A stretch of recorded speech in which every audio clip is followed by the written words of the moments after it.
தூத்துக்குடி துப்பாக்கிச்சூடு சம்பவத்தில் பலர் பலியாகியிருந்த நிலையில் அது தொடர்பான வழக்கு தொடர்ந்து நடைபெற்று வருகிறது. இந்நிலையில் அந்த சம்பவத்தை ஜீரணிக்க முடியாது என்று சென்னை உயர்நீதிமன்றம் தெரிவித்திருக்கிறது. இது தொடர்பான விவரங்களை வழங்குவதற்காக இணைகிறார் செய்தியாளர் மதன். தகவல்களை பகிர்ந்துக்கலாம். தூத்துக்குடி துப்பாக்கிச்சூடு சம்பவம் தொடர்பாக தாமாக முன்வந்து விசாரணைக்கு எடுத்த வழக்கை தேசிய மனித உரிமை ஆணையம் முடித்து வைத்தது. இதை எதிர்த்து தொடரப்பட்ட வழக்குதான் இன்று சென்னை உயர்நீதிமன்றத்தில் மீண்டும் நீதிபதிகள் எஸ் சுந்தர் மற்றும் செந்தில்குமார் அமல் விசாரணை வந்தது.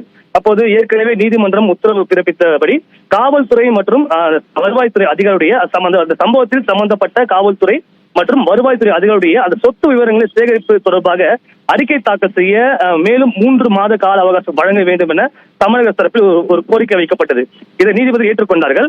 அதே போல அதிகாரிகள் தங்கள் சொத்து விவரங்களை தெரிவிக்க வேண்டும், அந்த சொத்துக்களை வாங்குவதற்கான வருவாய் ஆதாரங்களை லஞ்ச ஒழிப்புத்துறையிடம் விசாரிக்க வேண்டியுள்ளது என்று தெரிவித்து அதிகாரியுடைய சொத்து விவரங்கள் குறித்த அறிக்கையை தாக்கல் செய்ய லஞ்ச ஒழிப்புத்துறைக்கு 3 மாத கால அவகாசம் வழங்கி உத்தரவிட்டார்கள். லஞ்ச ஒழிப்புத்துறை விசாரணைக்கு அரசு செயலாளர் டிஜிபி ஆகியோர் முழு ஒத்துழைப்பை வழங்க வேண்டும் என்றும் தற்போது சென்னை உயர்நீதிமன்றம் உத்தரவிட்டது.